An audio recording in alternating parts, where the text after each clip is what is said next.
Hey, shalom, shalom, brothers. This brother Kamal Mahar here, back at it again. First thing first, I'm give all praise, honor, and glory to Yahweh, Bashem, YAHAWASHI, YAHAWASHI.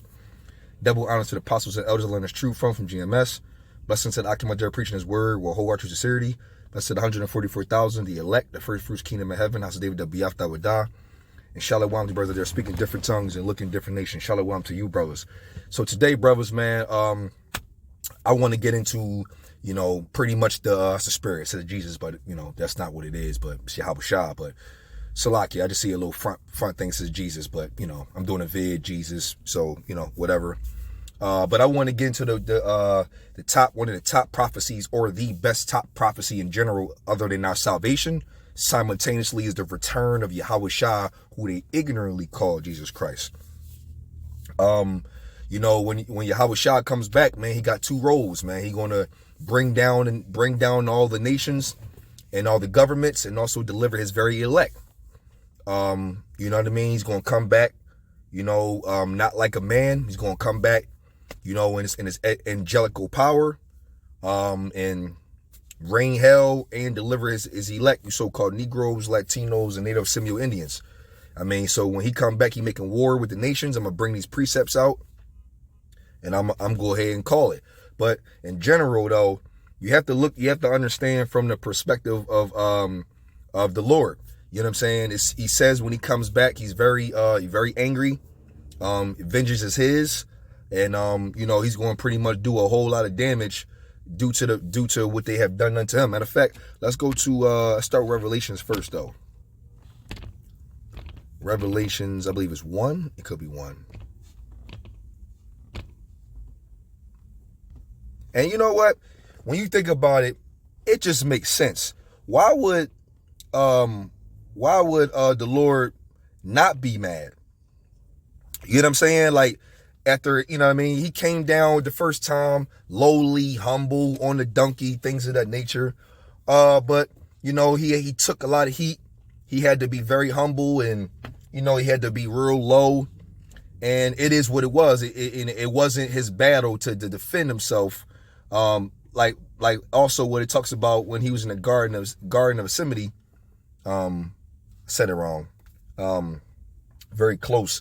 Whenever Judas Iscariot did him dirty or whatever, you know what I mean? He said, before he could do anything, he was like, he can cast out legions of angels to defend him. You know what I mean? 12 legions of angels to defend him, but ain't the time to do that right now. You know what I mean? Or also when he talks about how if this was his kingdom, his servants will fight. This is not one of them situations. His job was to be the sacrificial lamb for the so-called Negroes, Latinos, Native Seminole Indians, the chosen people of the Lord, Yahweh Bashem Yahushua. And that was the role he needed to play. But when he comes back the second time, his role is to pretty much do the thing that he would obviously desire to do, and also get his get back, because people who afflicted him, his get back is very, very righteous.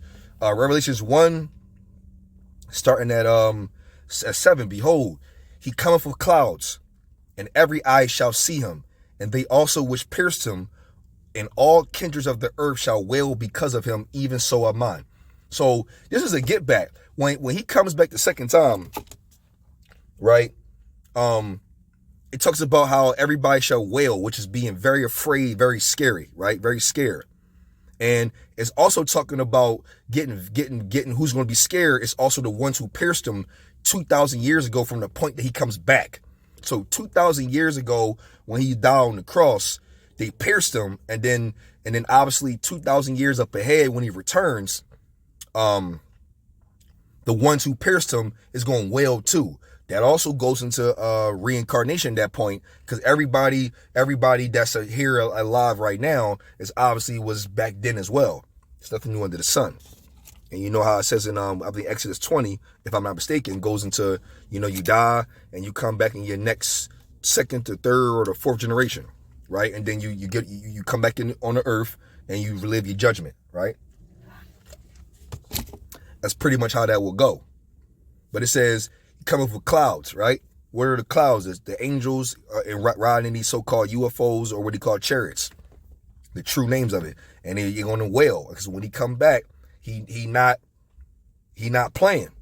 Because matter of fact, in Isaiah, the 47th chapter, it goes into, come down, sit in the dust, O virgin daughter of Babylon, talking about America.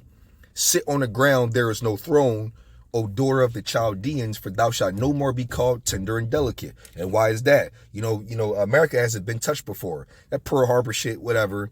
And then you can go with the 9/11 shit, whatever. But when it comes to boots on the ground and invaded, America is a virgin in this case scenario.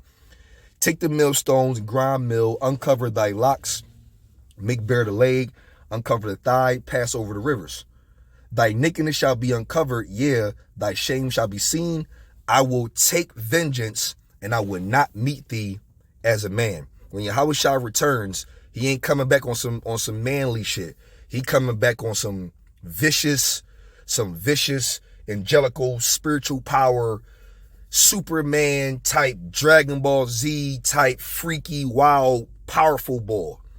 And this time around, it ain't gonna be no hitting him with whips. It ain't gonna be no trying to capture him. It ain't gonna be no putting no air back on. It ain't gonna be no rise from the dead. No, he killing. He getting busy out here, and he gonna catch a lot of wreck, as he should. Because you gotta think about it.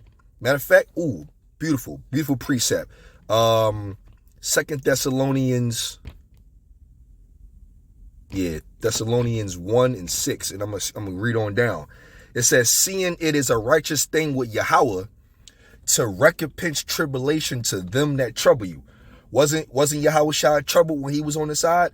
All he wanted to do was preach the word.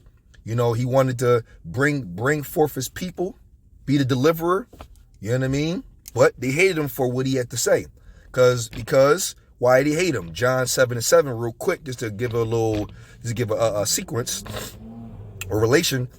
It says, though, this is Yahawashi, the world cannot hate you, but me it hateth. And why? Because I testify of it, that the works thereof are evil. So when Yahawashi was testifying, he was bringing out, condemning. He was judging. He was letting people know they were going off. They not doing right. He was letting everybody know that they was wicked, or whoever it was. He was letting this thing straight up. They hated him for it. Not to mention claiming that he's the Messiah, which he was. They didn't like that either. They brought him down, right? So 2 Thessalonians 1 and 6 again, it says, seeing it is a righteous thing with Yahweh to recompense tribulation to them that trouble you. Now remember in Revelations, the 1st chapter, I brought out that when he come back, everybody shall wail because of him, even the ones that pierced him. That's recompense. You know what I'm saying? So like now, the ones who pierced him when he was on that cross, yeah, he gonna get his get back from that. And they gonna be scared too when they see him. Right?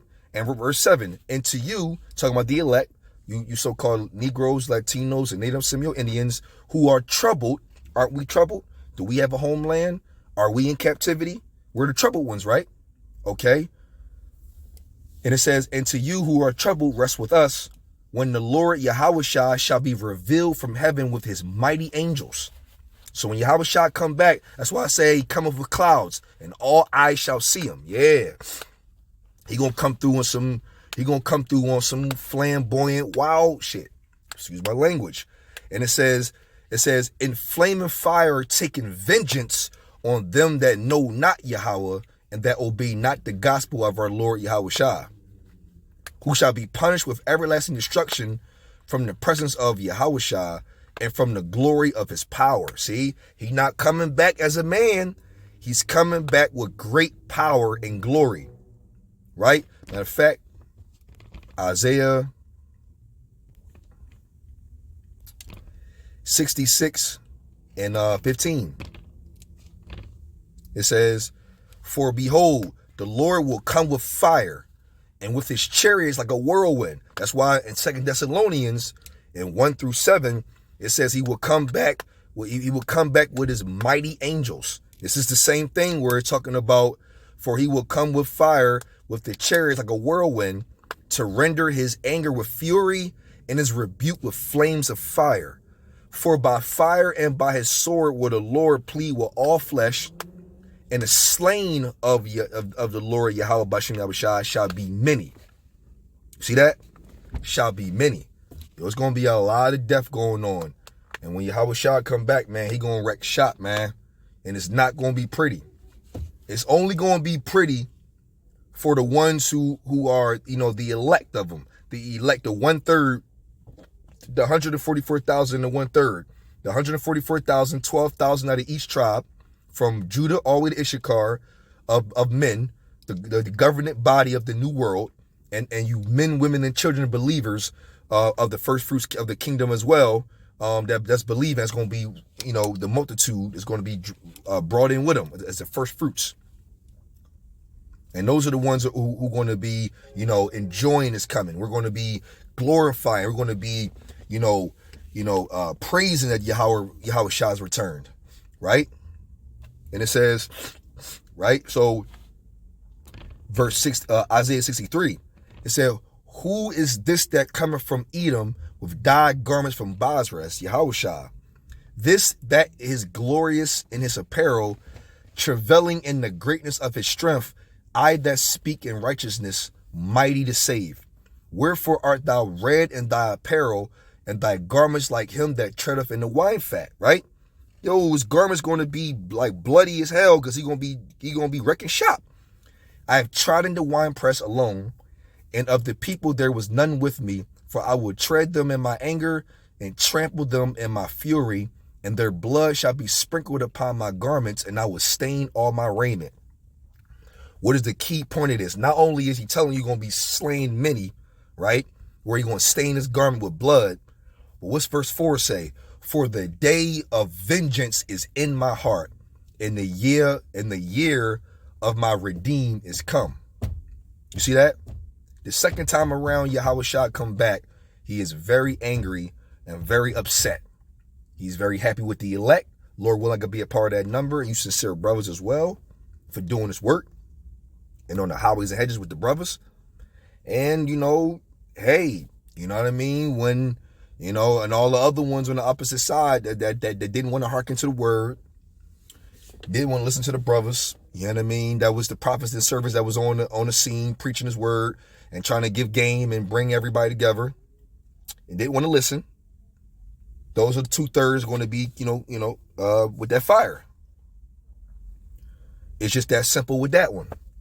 And rightfully so, because whenever Yahawashi does return, and it's going to be a bad joint. And this is where, one of the fearful things that I can think of, that Lord forbid, and also Lord willing, that you get beamed up. Lord forbid you don't. It's going to be a situation where if you don't get beamed up, you know what I mean, and what's happening, there's going to be a huge desire to be beamed up. And like when angels are going from the four corners of the earth sent by Yahawashi to deliver his elect to escape the lake of fire, there's going to be angels passing by you, beaming up brothers beside you, sisters beside you, children inside you, men beside you, and you just going to be left.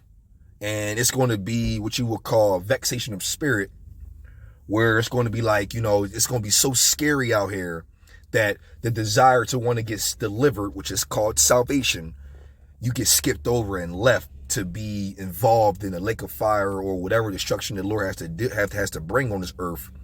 And you're going to know from the rip that you was bound for death because of whatever it is your path was. That's some scary, that's very fearful and very scary. That's why you want to just continue this work. You want to pray you want to keep repenting. You want to try to offend less, and you want to just, focus and stay on your best situation. Because when Yahawashi sends his angels to deliver his elect, which is the other role that he's going to have coming back on here, besides the destruction of this place of 2/3 in the heathens, and also destruction of Babylon, so-called America, you want to be counted in that number. And I'm like 144,000 or nothing, man, because that is like the ultimate dream. To be a part of the 144,000 is the ultimate dream. The ultimate dream. There's no dream better than that. That's the top dream to go for. This is why I'm making these videos. It's why I'm on the highways and hedges with these brothers. Lord willing, I could be a part of that number, but also I had made an oath that I would do this work, and I can't take my hand off the plow. So, it's just one of them things where, it's one of them things. I'm trying to get delivered, because when YAHAWASHI comes back, I want to be in a very happy state. You know what I mean? That the Lord returned, because I know salvation is on his way. And you know what? Also, very humbly, I'm also praying for the elect, man. Lord willing, I could be a part of that elect, but I would love for brothers to be delivered. Let the elect, we praying for the elect. Lord willing, the elect is sealed pretty soon, so these brothers can get up out of here, and hopefully I'm one of them numbers, man. So, you know what I mean? In that case scenario, it's just one of them things. And that's how you got to go. We doing all this for the elect's sake, for the return of YAHAWASHI, for it to be, a very, very good thing. But when YAHAWASHI come back, man, he's wrecking house shop, and he's going to go hard body, and he just slaughtering. It is not going to be a pretty sight when he comes back. Because the day of the Lord is like, what it says, what day is it for you? Which I'm gonna get that, but it's gonna be very, really terrible. So Lord willing, you doing this work, and when he returns, it's gonna be like a glorifying situation.